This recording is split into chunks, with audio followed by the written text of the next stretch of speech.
Today we're going to be talking about caterpillars. Caterpillars are the larval form of the member of the order Lepidoptera, the insect order comprising butterflies and moths. They are mostly herbivorous in food habit, with some species being insectivorous, meaning they actually eat other insects. Caterpillars are voracious feeders, and many of them are considered pests in agriculture. Many moth species are better known. What? We're not talking about caterpillars. We're talking about CAT.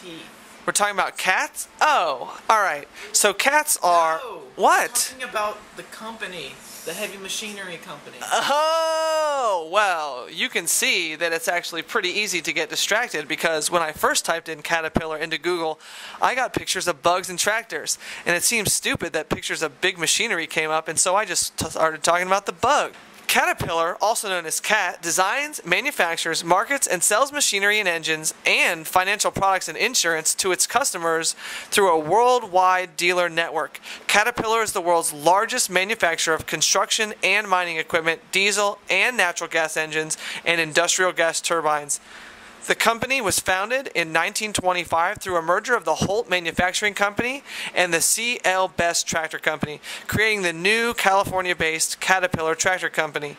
In 1986, the company was reorganized as a Delaware corporation and is now founded in Peoria, Illinois. So another very brief opportunity that you had this morning when the market gave you just a second's pause. Caterpillar, ticker symbol CAT, not the furry animal or the little furry bug, actually traded down to a low of the day of 102.50, and that was your shot. If you didn't act right then and there, then really the trade was over, and about 20 minutes later the stock was back up near the highs of the day, and it's now trading up about $2 from the lows of the day. If you don't currently follow us on Twitter, that's your best way to get information timely as well as good information. We give you great information, great trades on Lunch at the Market, but to get the market timing of them, you're going to want to follow us on Twitter. Now, while it's way too late to put on the July 90-95 mirror trade, we actually did a few of those a couple weeks back when the market looked absolutely terrible. You were able to get in for about $4 on the mirror trade, and knowing the expiration was coming up, we didn't mind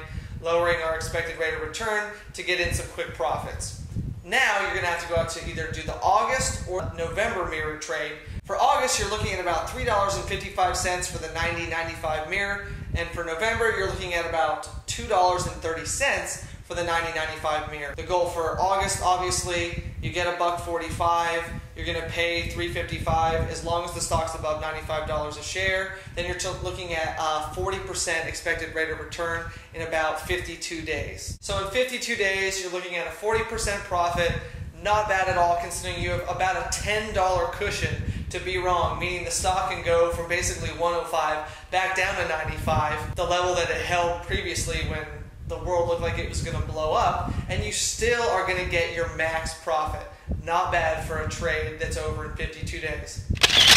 CAT might trade with a current PE of 18 right now, but the forward PE is just above 11. Why the forward PE so much lower than the current PE? Well, you're going to have to go back to our March 29th edition of Lunch at the Market, where we talked about Caterpillar's acquisition of Bucyrus. That Bucyrus acquisition makes them the #1 global provider of mining equipment, and it means that the acquisition is actually accretive to this year's earnings. And so you're going to see earnings higher in the future for Caterpillar thanks to the Bucyrus acquisition. Go back and check out the video from March the 29th. We're going to put the link down below. Caterpillar has a dominant position in both mining and in heavy construction equipment. Speaking of heavy construction equipment, everything from generators to massive trucks, tractors, trailers are going to be used in the rebuilding of Japan. And the recent data suggests that Japan might actually be coming back online. That's going to be a boon to Caterpillar's earnings. And just so you know, Caterpillar already earns over $1 billion in free cash flow each and every year. So the other market that Caterpillar now serves is the global mining sector. Metals like copper, aluminum, zinc, even some iron ore used in the production of steel are all going to be in heavy demand for the upcoming automobile expansion and the aerospace cycle that we're both in right now. Both of these should see multi-year expansions in the growth of both planes produced and automobiles produced to replenish what are old airplane fleets, and we scrapped quite a bit of cars in cash for clunkers. And with an improving consumer and gas prices where they are right now, We have consumers with a boon, a reason to go out and buy small cars, more fuel efficient cars, and cars are getting more fuel efficient. Even your bigger vehicles like your SUVs, all of these mean that bigger auto production, both domestically and worldwide, as around the world, consumers move into the middle class and seek to be part of a world transportation infrastructure. More cars, more planes, more travel means good things for those that pull these metals out of the ground to use in these products. So who's on the other side of the orders that Caterpillar is getting? Who's ordering this heavy mining equipment? That's right, we think BHP Billiton, ticker symbol BHP, stands to be the beneficiary or the second tier trade or derivative trade of Caterpillar shipping more equipment is BHP ordering more equipment because they're seeing profits in their sector. BHP Billiton is a huge global mining company. The company has massive footholds in Australia, which is a quick hop, skip, and a jump over the pond to China. And that's right, China is growing leaps and bounds. Even though all the concern over how much China is growing, the reality is that while China's growth might no longer be double digits, 7, 8, 9% GDP growth is amazing. And if we had that in the United States, we wouldn't be talking about a recession any longer. So BHP is a huge, huge beneficiary of future growth in China. Normally when we do a mirror spread, we like to use the structure to get really far in the money. The reality is if the stock markets are going to end the year higher than they are right now, it means it's going to take good stocks like BHP Billiton up higher with it. BHP Billiton earns over $11 billion annually in free cash flow. The company trades with an extremely attractive PE in the low teens, and the reality is that they already earn over $6 a share in cash. This company, you can take a look at doing the 90-95 mirror spread in November, get this, for 30 cents. Yeah,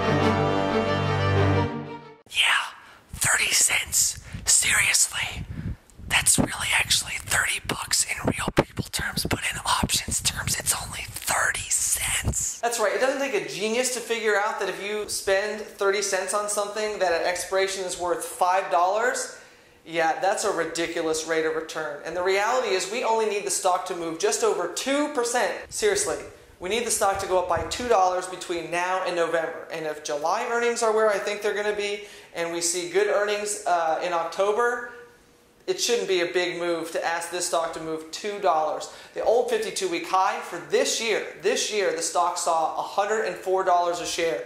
So as long as it holds 95 by November expiration, yeah, your 30 cents is about to turn into $5. One last PSA before we go.